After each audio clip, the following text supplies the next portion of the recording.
Copy Room Conversations is brought to you in partnership with Dirt Path Publishing. What started as a small independent publishing house dedicated to publishing work for social impact now also includes coaching and editing services for writers, led by a small and mighty team of former high school teachers. These folks know how to have the hard conversations writers need to have in service to producing their very best work. And they know how to have those hard conversations with love. For more information about coaching and editing services for writers, visit dirtpathpublishing.com.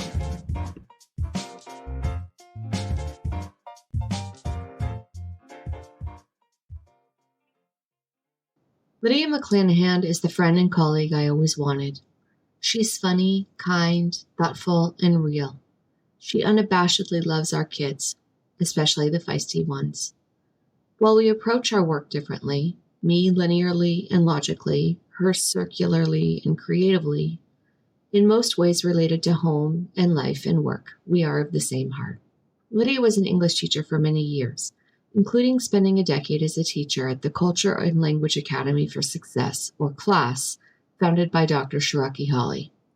Built on the theories of Dr. Gloria Ladson-Billings and others who came before us, Dr. Hawley and his colleagues, Lydia among them, built CLASS as a laboratory school, run in service to the knowing that culturally and linguistically responsive teaching, when done with fidelity, consistency, and outrageous love, works for our kids who are predictably and pervasively shut out of academic success in traditional schools. Several years after founding the school, Dr. Hawley went on to open the Center for Culturally and Linguistically Responsive Teaching and Learning, an education nonprofit dedicated to supporting teachers around the country with this work. My district brought him in to give a talk in 2010, and I found his work deeply compelling. The more I learned and practiced, the more my kids who I had previously struggled to engage started to thrive. At the end of 2 years of study and application, the results were so strong I knew I needed more. So I hustled my way into a part-time job with the center, doing demo lessons and instructional coaching that I could do locally once a month with a sick day. On my very first assignment, I met Lydia. I was set to do a demo lesson and was so nervous. Lydia came to observe me to make sure I was legit. She could see my commitment and practice pay off into a pretty great first demo lesson, and ever since, she's been my number one cheerleader. Lydia's genius is quiet, and she doesn't always allow me to brag on her. So when I started Copy Room Conversations, I knew immediately I wanted to form a collaboration with her in the work of her heart, Responsive Reads, to share her and that quiet genius with you. My intention for this podcast is to serve teachers well, so that when an episode is over, they have gathered a bit more fuel to serve our kids well. While the episodes are largely reflective, I do know we love our practical application more than anything. So what better way to tie in that practicality than with Lydia and her deep knowledge of culturally authentic texts? From her, we can start to learn about what makes a text authentic, get a great idea for a book we might be able to use in our classrooms, and get some ideas for culturally responsive instruction in the process. Each season, Lydia will join us to talk about the theme of the season and a related text. This season was initially going to be about mentoring, but in listening back to all the episodes with the Malbs, I realized it was really about belonging. In this episode, Lydia and I talk about belonging and the book Harbor Me by Jacqueline Woodson. Together, Lydia and this book capture the very essence of the notion that there is no such thing as other people's children, that in fact, we belong to one another.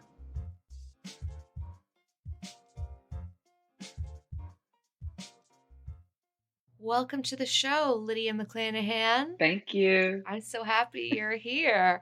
So, little backstory on us. We've worked together, Lydia, how long? Almost 10 years. At the Center for Culturally and Linguistically Responsive Teaching and Learning. And we're old pals in work and in life, which is such a gift to me.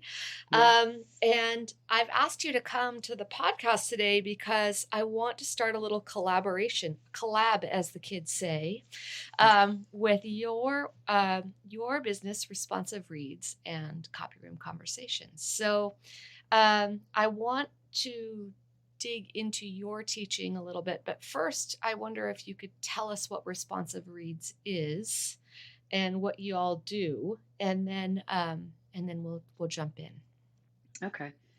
So Responsive Reads is really my effort to highlight texts by and about marginalized people, BIPOC people, marginalized groups of people, highlight the stories, perspectives, and experiences for the purposes of getting these books into classrooms for use by teachers.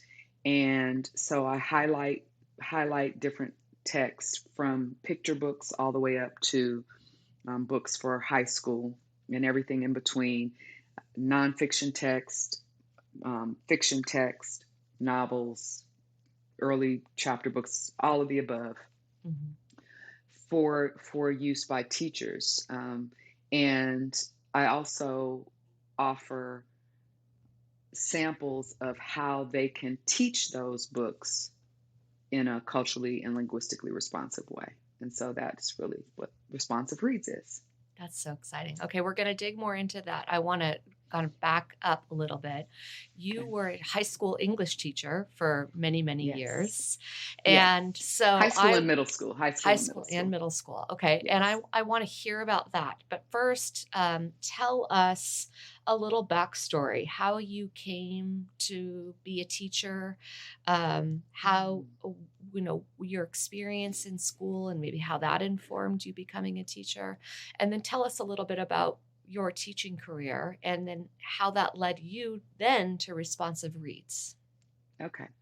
So I had a very middle class upbringing.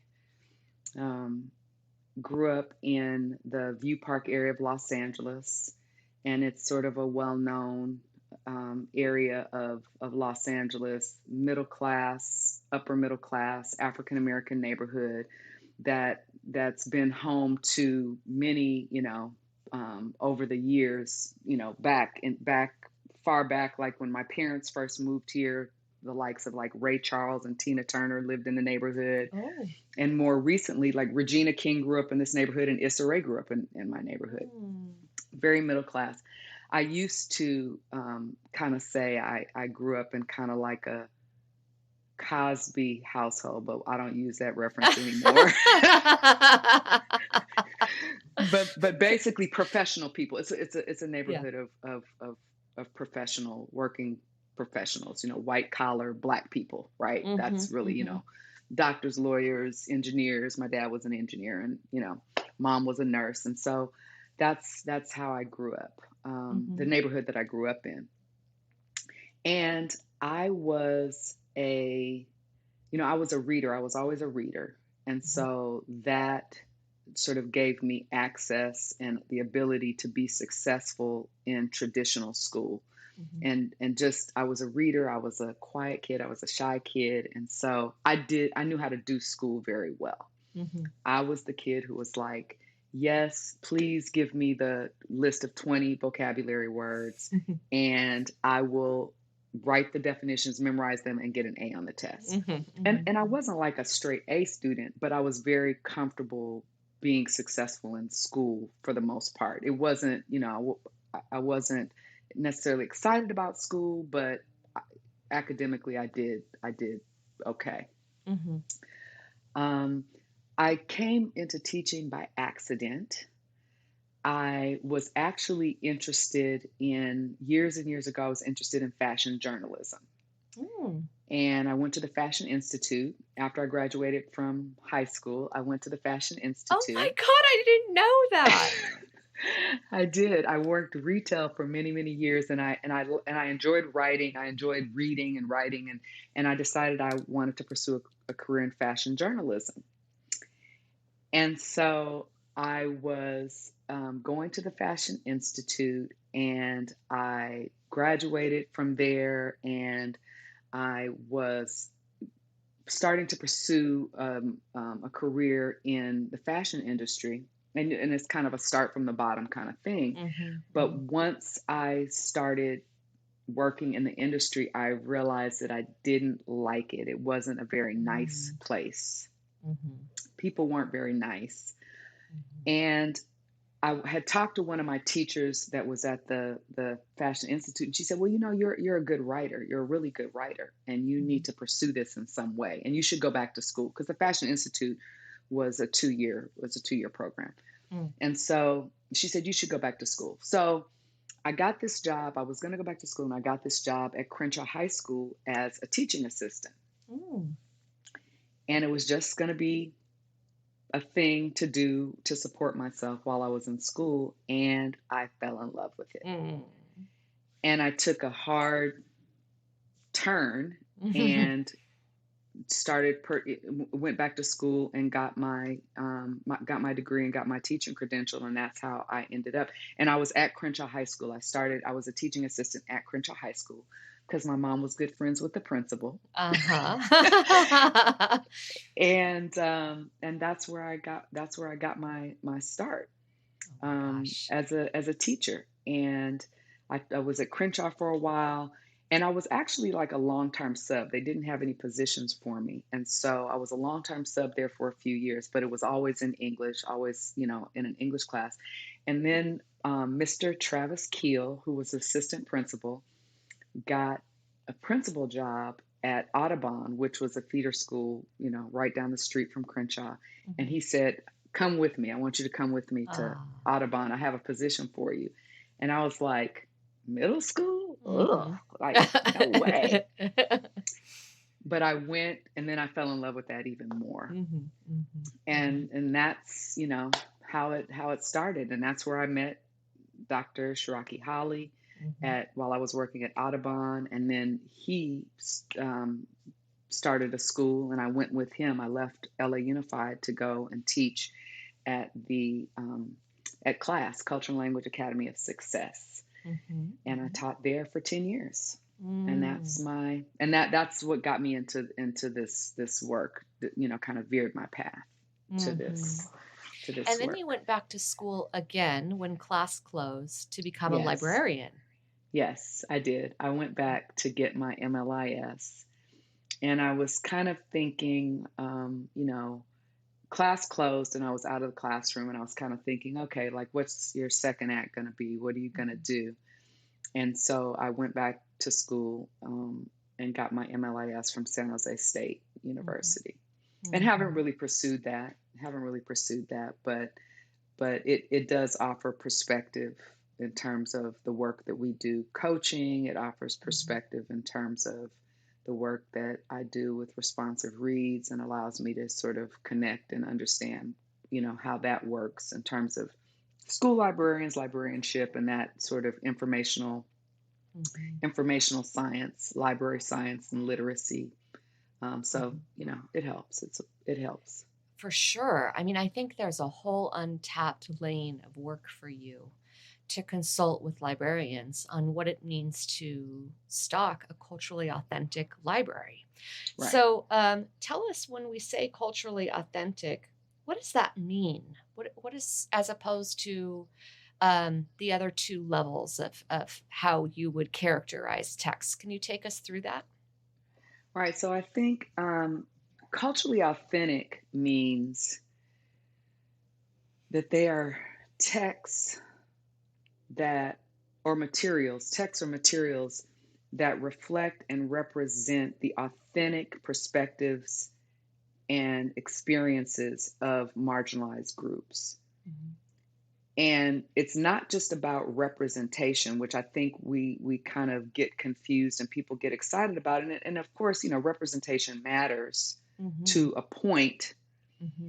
But then it's not just about seeing a face that I connect to, or seeing a name I connect to, or seeing a neighborhood I connect to, but it's also about that representation reflecting my actual experience, my actual life, my life perspectives and experiences. And so the difference is that it is not just a brown face on a cover, or a brown face, or a name that I can connect to, or something that I can connect to just as representation, but that it actually reflects the experiences of a group of people.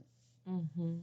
And you use the word in your work, nuance, a lot. So when we think about cultural and linguistic nuance, yes, and that being a marker for authenticity, is that right? Yes, absolutely. Because I think when we're talking about the rings of culture, when we're talking about the iceberg concept of culture and the elements of culture that are present in every single human being's life, there are little nuances there. It's layered, it's complex, and there are nuances that something that may jump out at me as a Black woman that might not jump out at somebody else, that I go like, that's about me. Like, oh wow, that's exactly how I would say it. Oh, that's exactly how my mother would say it, right? It makes me think of, I watched I was watching this show that was an interview of Jaleel White, who played Urkel on Family Matters.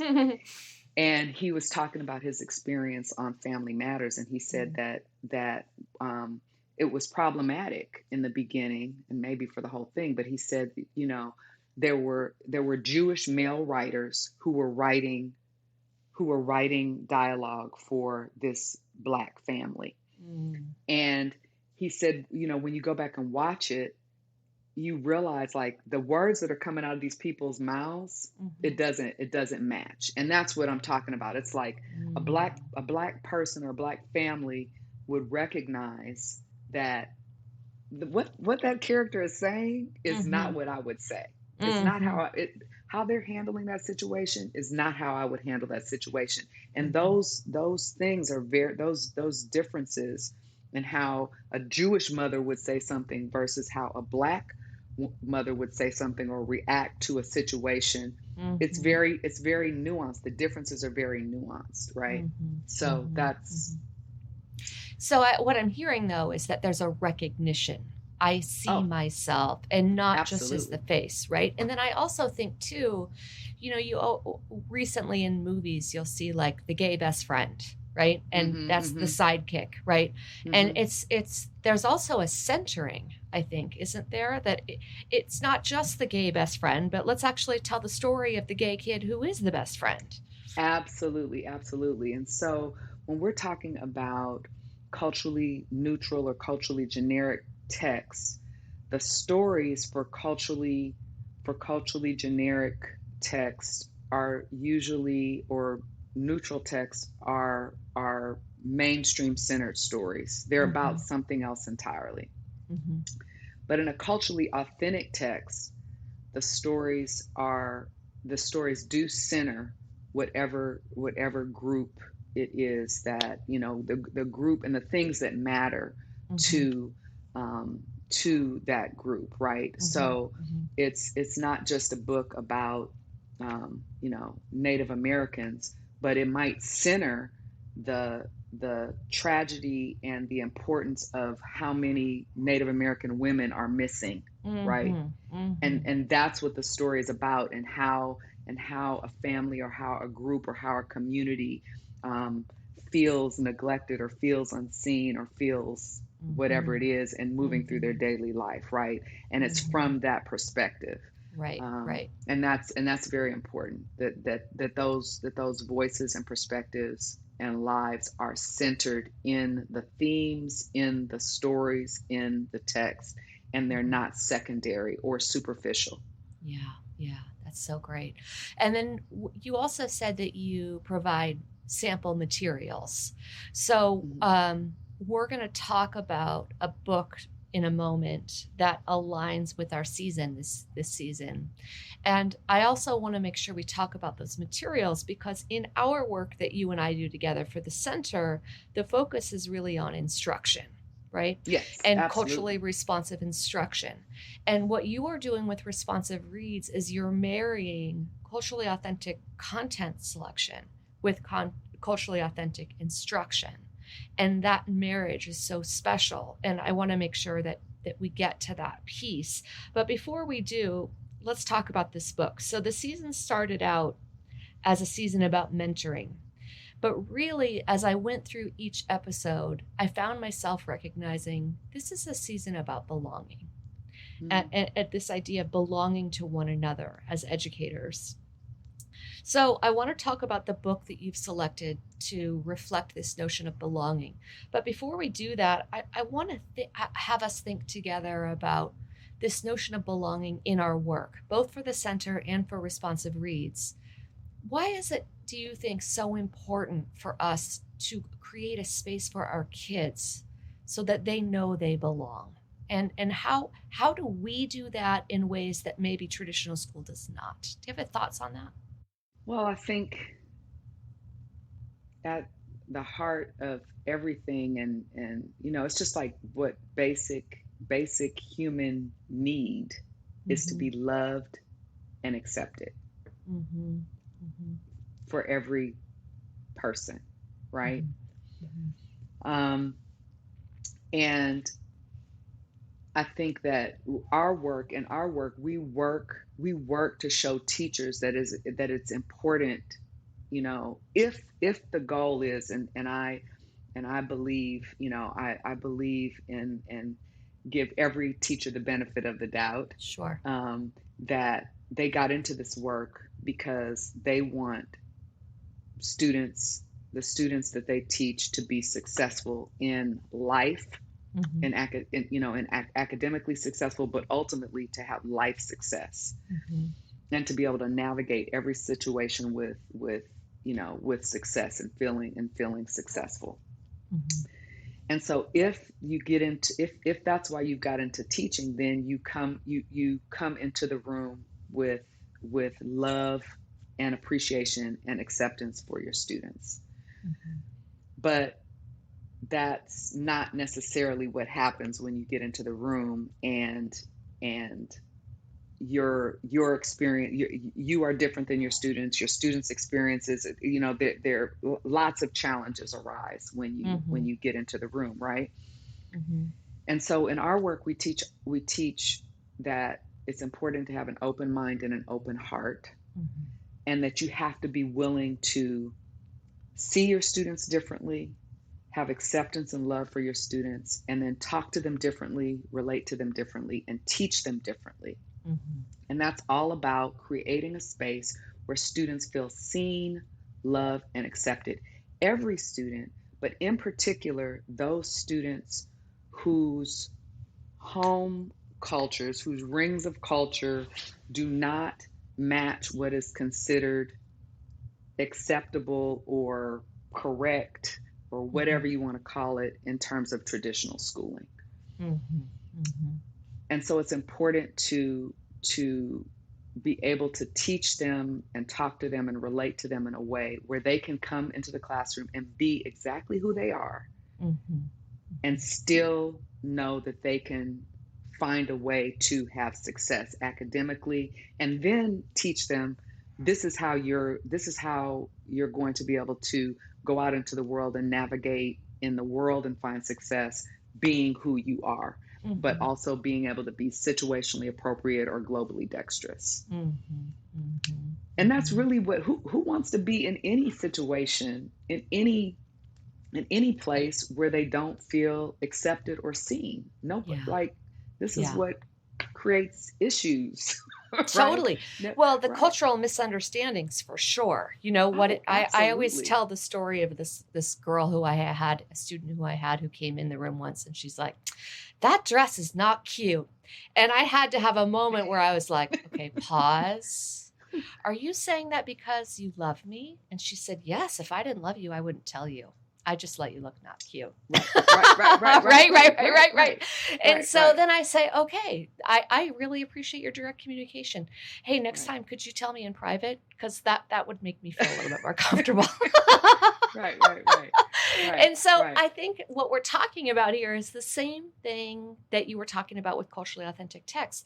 Love is in the nuance, right? Oh, absolutely. Thinking about cultural differences, or just, like our job, and I learned this very early on from when I first started teaching at Crenshaw, And I tell this story as my light bulb moment because as a young teacher, I went into this class of like at Crenshaw High, in the height of like the gang, the Crips and the Blood, and that was a community I was in. And I had this great lesson. I was so excited about my lesson. There was Langston Hughes I created. I had this lesson ready, and the kids were looking at me like, what? We do not care. They did not care about that lesson. They did not care about Langston Hughes. And I'm thinking I'm doing something because I'm Black, they're Black. Yeah. But Langston Hughes is Black. Right. Langston Hughes is Black. It's all good. We all the Blackness up in here, right? Yeah, yeah. It was they were not having it. And in that moment I realized I need to do whatever I need to do to help them, to connect to them first of all, and let them know that I care about them being interested. Then I can bring them to where I am with this excitement about Langston Hughes. But it's not my job. It's not their job to meet me where I am. It's my job to meet them where they are.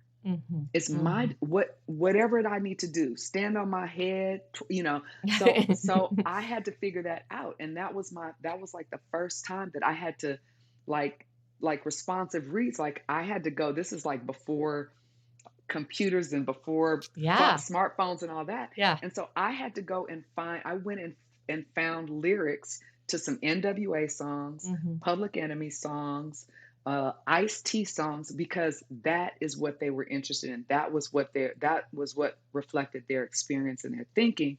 And I created lessons from that. And from there, I was able to bring them to an interest in what Langston Hughes had to say or what was going on in the Harlem Renaissance. But it's our job to make them comfortable. It's our job to go to where they are, not the other way around. Right. And too often it's that way. Too often I hear that. Especially because of what the system has told them about themselves as learners all of this time. Right. And as people, as learners and as human beings. Yes. So given the season really is about belonging and creating a place of belonging for one another as teachers, I want to think about what an example of a culturally authentic text that would be really helpful for a teacher to bring into the classroom that's about belonging for our kids. And so what book do you have for us today that's a strong example of a culturally authentic text with belonging as a theme? So I have Harbor Me by Jacqueline Woodson. Everybody knows Jacqueline Woodson, loves Jacqueline Woodson, but Harbor Me is a great book. It's a book about a group of 6th graders at a public school in Brooklyn. They're 6 students from very different backgrounds and experiences, but they've all been put in this self-contained classroom or special ed classroom. Basically, they're in special education classroom, and they say that specifically that like we're in the special class. And so that first off caught my attention because there are not often books that sort of explicitly center special education students or students who are in self-contained classes. And so they've been put in this self-contained class to see if that will help them academically. And so it's great because, first of all, even though they're these 6, 11-year-olds, 11, 12-year-olds that are in this special education class, that's the focus is on their life experiences, right? It doesn't just, center on them being special ed students, even though we know that from the outset, but it really focuses on who they are and them creating and finding a sense of love and acceptance of each other and really finding a way to belong to one another in a very empowering way. And the narrator of the text is a young girl named Haley, who is biracial, and she's being raised by her uncle because her mother has died and her father is incarcerated. And she's a storyteller. She learns that she's a storyteller through the text, and she's really interested in the stories of her classmates, and sort of preserving. It's like her goal to sort of preserve who they are and let them express and express who they are and preserve their perspectives and their stories as they move through this. And it's really an experiment, sort of, that their teacher, Ms. Laverne, their teacher, decides that, she has them all day, every day, and she's going to put them in this room called the art room and let them talk to one another. And so that's sort of the gist of the book. But they find a way. They find a way from, starting off as adolescents do, awkward and sort of reticent about like what's happening here. But then they find a way, and actually, Haley tells this story that Ms. Laverne does this lesson where she talks about the Lenape people that were the indigenous people in the area of New York that they're in, and she tells the story of how their land was taken from them. And she asked them, she says, we're on land that belonged to the Lenape people. And I wonder, if you were here at that time, would you fight alongside them to keep their land, or would you be one of the people trying to take their land from them? She asked them that question. And she gives them the charge, and she says to them, you need to ask yourselves every single day, if the worst thing in the world happened, will I help protect someone else? Wow. Would I let myself be a harbor for someone who needs it? And she says, this is what I want you to think about. You need to ask yourself that question every day. And so that sort of sets up how they kind of move through the story, and not only find a way to belong to one another, but harbor one another and stand up for one another and have each other's back. And so it's a great story. That's beautiful. It and is. You mentioned instructional supports, and I know Harbor Me is on your website as an example of that. What kinds of things do you offer teachers in addition to the recommendation of this book? What else comes along with your recommendations as far as instruction goes? Well, so on the website, I offer suggestions for ways to make the teaching CLR. And this is really important because, well, teachers who we work with often ask, like, well, what can I do? But I think it's not just good enough to find responsive text and read them with our students, because if we're getting these books and we're reading them, but we're still teaching them in a traditional way, or still teaching them from the perspective of traditional schooling or mainstream culture, then it doesn't help. It doesn't work, right? So I offer suggestions on the text, but I am going to be there is going to be an offering of a unit, a curriculum guide that we're going to be offering at Responsive Reads for Harbor Me. So on your website, you've got book suggestions. Yes. And why they're culturally authentic. Do you explain that? So, okay, good. And then you have some sample things that you could do with them. But for some books, you're also going to have a curriculum guide. Yes, correct. Yes. And Harbor Me is going to be the first one?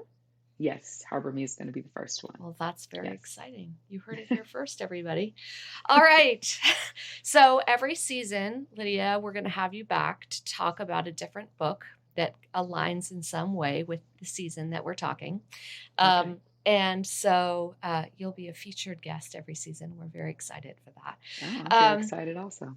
Yeah. So we ask 3 questions to everybody who's on, no matter who they are or why they're here. So I'm going to ask you those 3 questions now. Okay. First of all, do you have a favorite hype song for a good day of teaching? Yes, I do. I love this question. And I actually have 2, but I went back to, 2 that I used to play every morning, alternate every morning. And so the first is All I Do Is Win, DJ Khaled. All I do is win, win, win, no matter what. Got learning on my mind. I can never give it up. So that's great.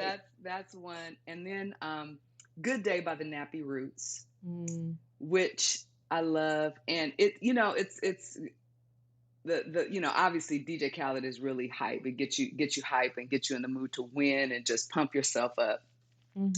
Good Day is a feel-good song, but it's like when I think about it, it's feel-good, and it has the nuances. The lyrics of that song have the nuances of Black culture, really nuanced Black culture. And it's, again, one of those things like where you read a line, he talks about having his hair lined up, like that's like a nuanced thing, even though, like hair would be considered a superficial.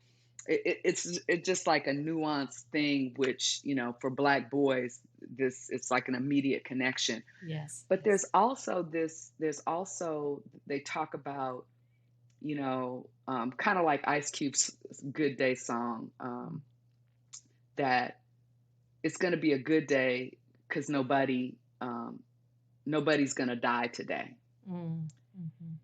And so it sort of touches just a lot of notes, when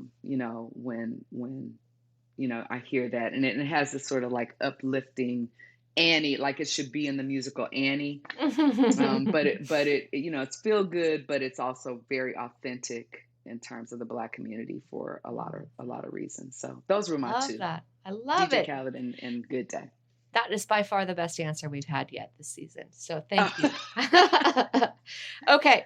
So there's a song I love by a group called the Indigo Girls. And there's a line in it that says, if you have a care in the world, you have a gift to give. And it makes me really think hard about this idea of schools.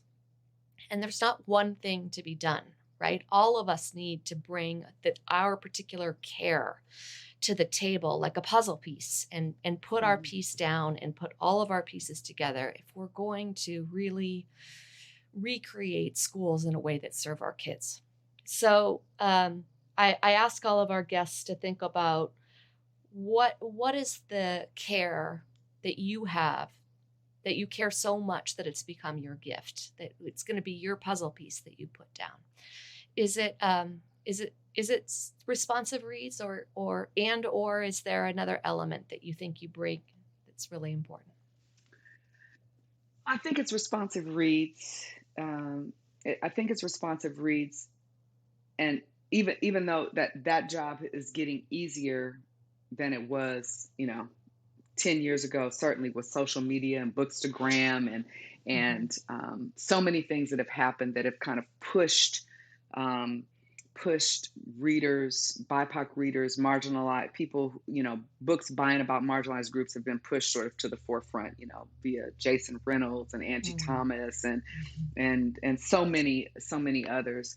So I think that that's still the job, but I also really think that one piece that I bring is, and this is something that I ask teachers when I'm coaching them and when I'm observing in rooms, is who are the students, who is the student or are the students who might not have felt seen today, who didn't get called on today, who fly under the radar. And like, this is something that you should be thinking about every single day.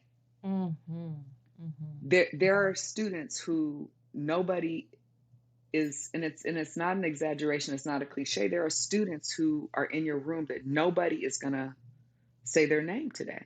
Yeah. Nobody is going to require that they participate in a way that's meaningful for them. And so are you thinking about that, right? Are you thinking about who is uncomfortable? So many teachers tell us how uncomfortable they are with something. And I almost said a curse word, but it's okay. We curse freely. I don't give a fuck if you're uncomfortable. Yeah. Teaching is hard and jobs of teachers are hard, but I'm not. Who is the student? Who is the child that is uncomfortable every single day. And that, I think, is the piece that I need to bring when I'm talking to teachers and whoever. I'm not concerned with you being uncomfortable because you're an adult and you need to get over it. Which students in your classroom are uncomfortable all the time? Which ones are feeling invisible all the time? And just reminding teachers of that. I love that. And then the last question harkens back to the title of our series, The Copy Room, because I know you and I started teaching before the internet, right? So the copy room was like it. Yes. I don't know if the young ones spend as much copy room time as we do. I'm sure that they don't. So let's just think back to our days as young teachers in the copy room, and I'm cutting strips and you're punching holes and someone is trying to talk to the machine to make sure it doesn't break. As you're exiting, what are you going to leave us with to make our day a little more thoughtful, a little more fun? What would you leave us with as you exit the copy room? Oh my gosh. I'm thinking of, I think of, when you immediately said that, I was thinking of my mentor teacher, somebody that I still talk to from time to time, Cassandra May, who just always found a way to make us laugh, right? No matter what was going on, she would say something that would get a belly laugh from all of us. And she would do it for us, and she would do it for the students, right? We would just be cracking up. And so I think my thought is, as I leave the copy room, find a way to laugh. You have to find a way to laugh and to bring that kind of, that kind of joyful laughter to your colleagues, to yourself, and to your students. Whatever that is, let's laugh at something. Let's laugh at something. I love that. I've been thinking so much this year about normalizing joy. Yes. Yeah. Yes. Yeah. Absolutely. I love it. Absolutely. Well, Lydia, you do not disappoint, my friend. Thank you so much for being with us. You're a gift. Thank you. Thank you for having me. It's an honor and a pleasure. Thank you for sharing your precious time with us. My hope is it gave you some respite from your worries and some time to remember that we belong to one another and that there's no such thing as other people's children. If you enjoyed the show, please rate, review, and subscribe. These 3 things make a big difference in our ability to connect teachers to one another in service to each other and our kids. We also want to thank Dirt Path Publishing for partnering with us on this podcast. The mission of Dirt Path is to publish work for social good. They are proud to include Copy Room Conversations under that banner. For more information on coaching and editing services, or if you have a book you want to publish that you know will serve the greater good, visit dirtpathpublishing.com.